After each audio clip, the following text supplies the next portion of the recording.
Today on Florida Sportsman Project Dreamboat, the experts at Two Rivers Boatworks explore their creative side, taking on a custom retrofit of a brand new poling skiff. The exciting thing about this skiff is it's not just my vision, it's everybody at Two Rivers Boatworks' vision. To kick off the project, Dave at Rocky Point Boatworks builds a one-off dash panel to bring this TRB custom skiff over the top. Today at Rocky Point Boatworks, Dave and the camera crew and Mark tackle a challenging installation on the skimmer skiff.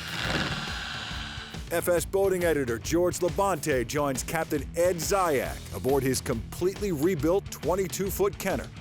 Now, when Ed describes the way the boat turned out as nice, he's being modest. Ed did a fantastic job restoring this boat. And the team at Wildfire Marine tears into resurrecting and transforming a classic 25-foot Bertram. This 25 Bertram is a real cool boat to work on, and it makes a great outboard conversion. Real excited to get going. It's going to be a nice boat. All coming up on Florida Sportsman Project Dreamboat. Join us as we follow one-off builds to all-out restorations in Stuart, Florida's Dreamboat District, home to some of the best custom boat builders in the world. From modest to over-the-top, industry experts from the district's premier facilities show how it's done. Fiberglass repair, custom paintwork, engine rigging, electronics installations, and more. And boating editor George Labonte shares the stories of boaters who have already turned their dreams into reality. This is Florida Sportsman Project Dreamboat.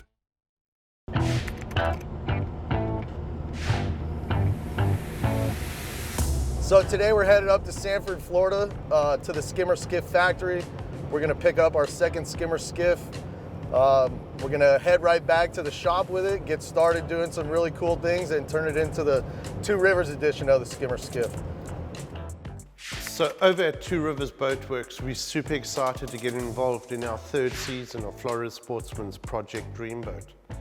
As you guys saw last year, we ended the season with a little boat that I did myself, and that kind of lit the creative spark to doing a new line of boats.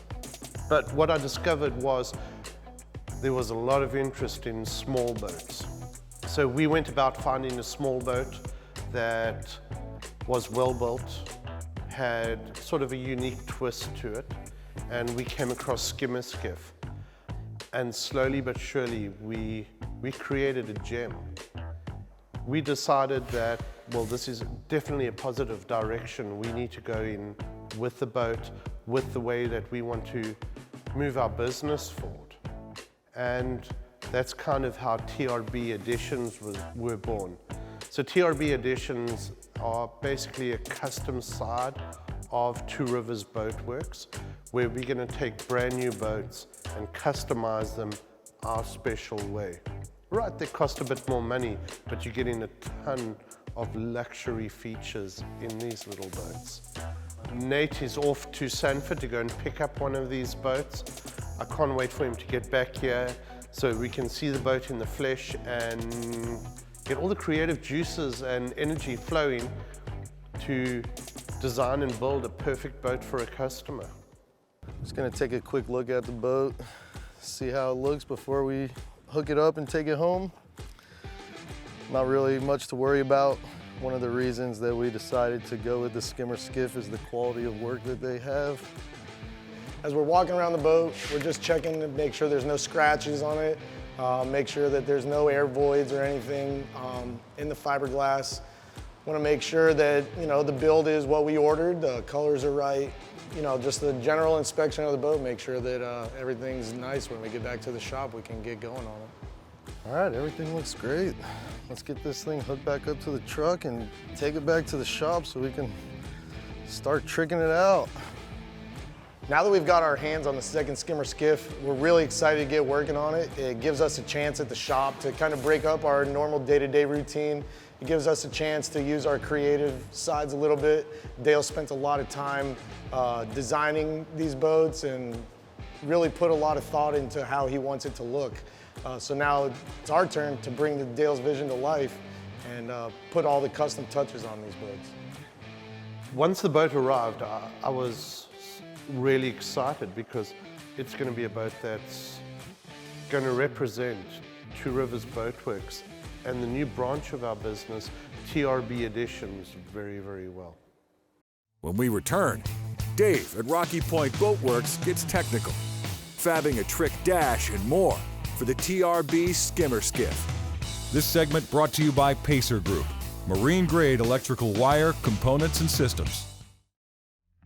For more than 30 years, Pacer Group has been the most trusted provider of wire, cable, and electrical products to the top marine manufacturers.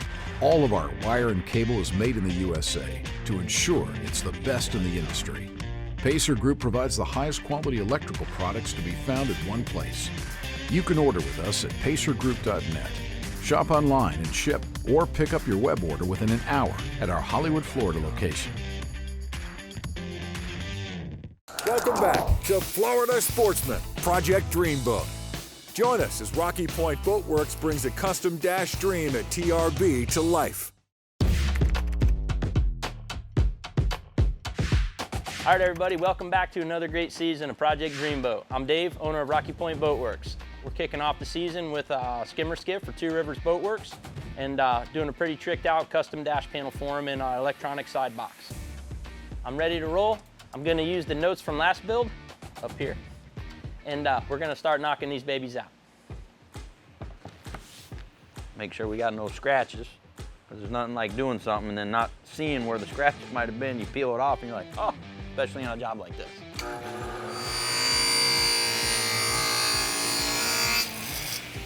Quick finger check, we're good. Okay, so now we got our piece roughed out. Once we find our center line, we're gonna go ahead and try to make our exact cutout for our Simrad. Now, you could use the template they provide you with the Simrad, but however, we're back mounting this, so we kinda gonna throw those to the side and do our own measurements. This thing's gonna stick out you like a sore thumb, so it has to be perfect, because these guys demand high quality. All right, so we got our rough layout. We're gonna go ahead and put it in the laser and let the laser do all the hard work. All right, so we've had the laser for over a year now, and we've learned quite a lot on it. Well, I should say I've learned quite a lot on it.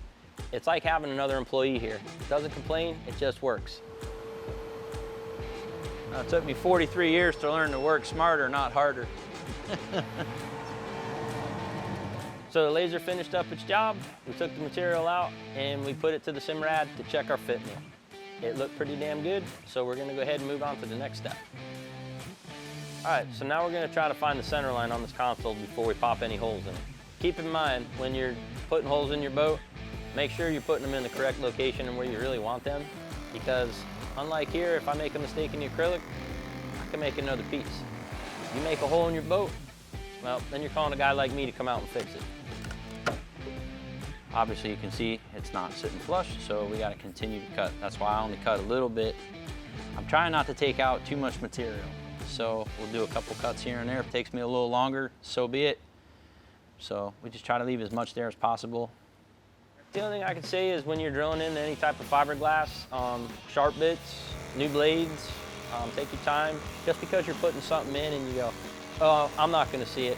Somebody's gonna remove it at some point in time and see that hole. Me, I like to put, when things are pulled out, at least they go, man, that guy took his time. So once all the little holes and everything are all done and we have the panel on there, we're gonna go ahead and fine tune our edges. Because like I said earlier, nothing's ever square or straight. So this is where we're gonna come in and we'll take a little off here, a little there, and a lot of different angles we gotta account for and get this thing ready so we can get the windshield on. So we're cutting some 1/4 inch acrylic. It's gonna form the bottom frame of the windshield that the main dash meets up to. So it gives me something where I could bend to, and it gives me a way to attach the windshield without you seeing any mounting hardware. All right, so we use the laser to make the base of our windshield, which is actually gonna be our form for the windshield. And as you seen me do before making windshields, we used the hot rod and we heated up our material, went ahead and bent it to our piece that we made in the laser, clamped it, let that thing sit and cool so it keeps its form. After that's all done, then we're gonna go ahead and trim up what we need to trim, apply some glue, and get that thing ready to mount on the boat. I used to do cakes for Publix for a couple years. I was the lead designer. All right, so now we got the windshield mounted and all secured, through bolted. we went ahead and had to shim up the simrad just a little bit, so when the acrylic goes down, it gives it that nice flush look. And we also apply a little sealant behind it as well. Nothing, not a 5200, nothing like that. A little Sikaflex does the trick. Just helps with the mounting screws and that to help everything stay in place. All right, so I got all the caulking applied and we're ready to put the panel on. Set it in place, started doing my little pressing on it to get everything in there and realized I made a boo-boo. So in my haste and excitement of getting this job wrapped up, I neglected to pull the paper off.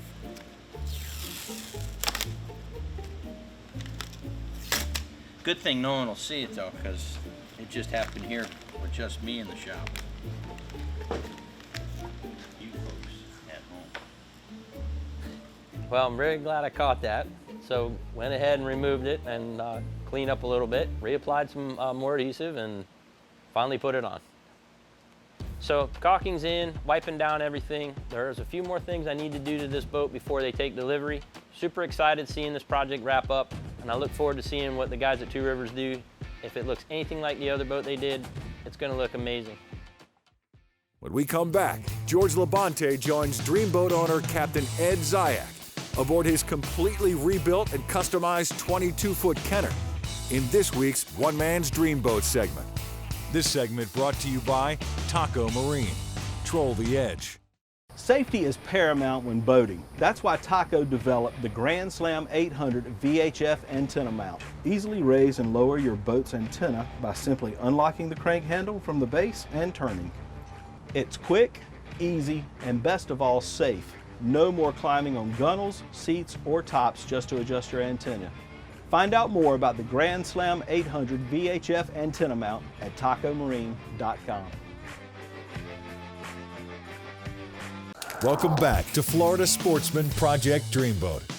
Join us for this week's One Man's Dreamboat segment with Florida Sportsman Boating editor George Labonte as we feature anglers who have already launched their dream. Florida Sportsman began these features 30 years ago, and the dreams just keep getting better.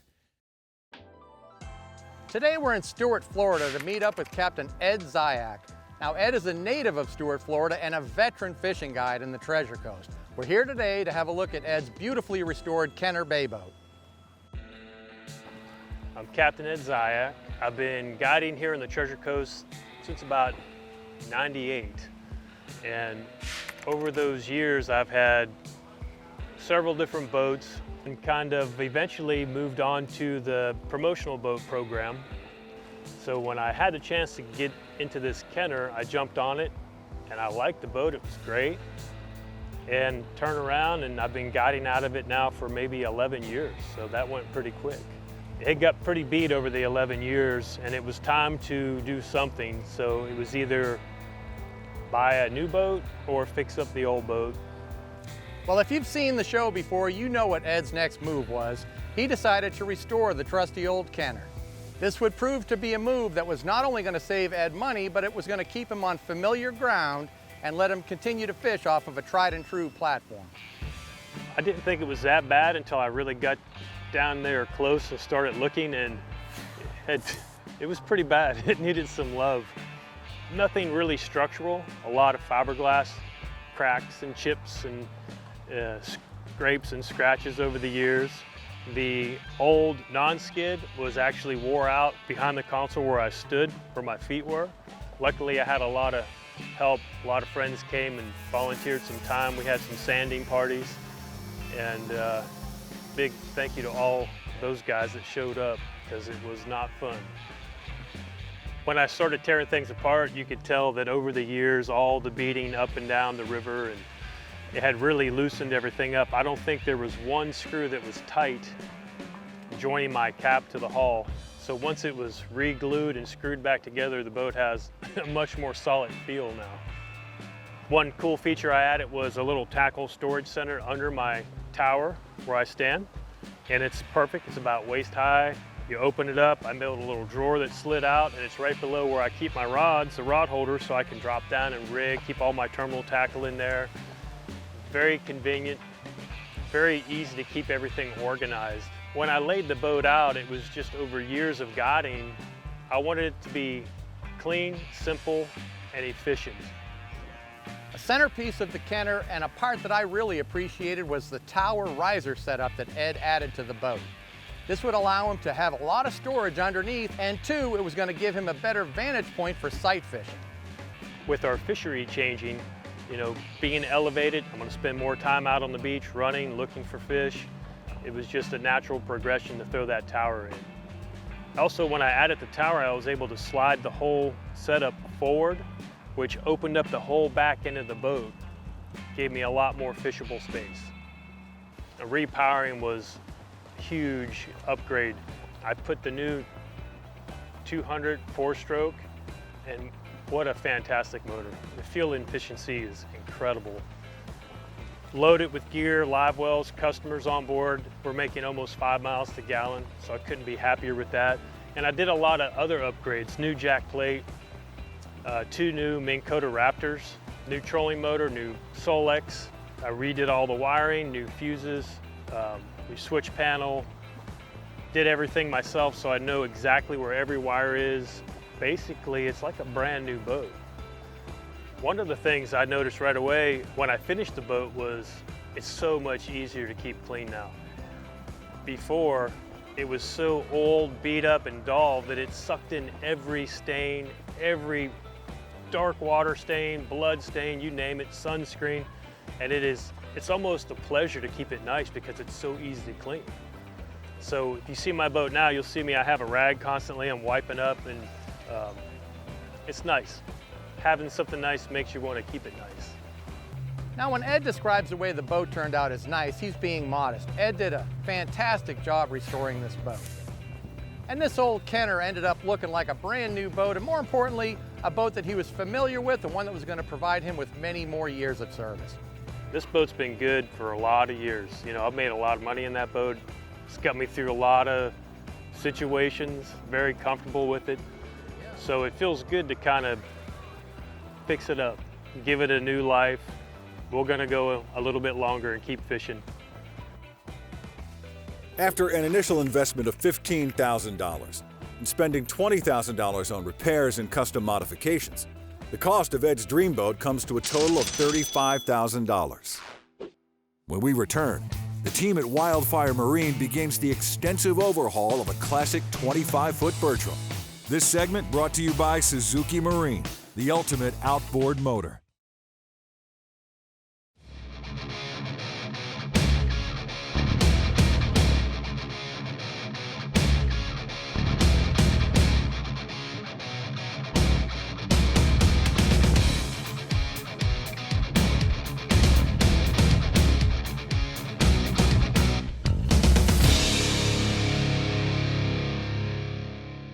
Go to SuzukiMarine.com to find a dealer near you. Welcome back to Florida Sportsman Project Dreamboat. Join us as the team at Wildfire Marine tears into restoring a classic 25-foot Bertram. Well, here at Wildfire, we're ready to do another season. We've been real busy all winter. We did quite a few repaints and a couple of re-rigs. And right now we're getting ready to start out on a bigger project. We have a customer, long-term customer of ours. He's got a 25 Moppy, Bertram Moppy, that was an IO conversion. He wants to basically build himself a Hinckley day boat. Well, I live in the upstate New York. It's a 10-mile boat ride to my house. I live on a remote island about 100 yards south of Canada. I'm looking for a day boat with protection. So this will have canvas on it. You can take your friends out, garage. I'm looking for transportation where I have to haul my groceries and my supplies. And this really fits the bill. This is a bigger boat than most people have up there, but you get to be older and you're looking for more comfort, and this will be one of the better boats on the river.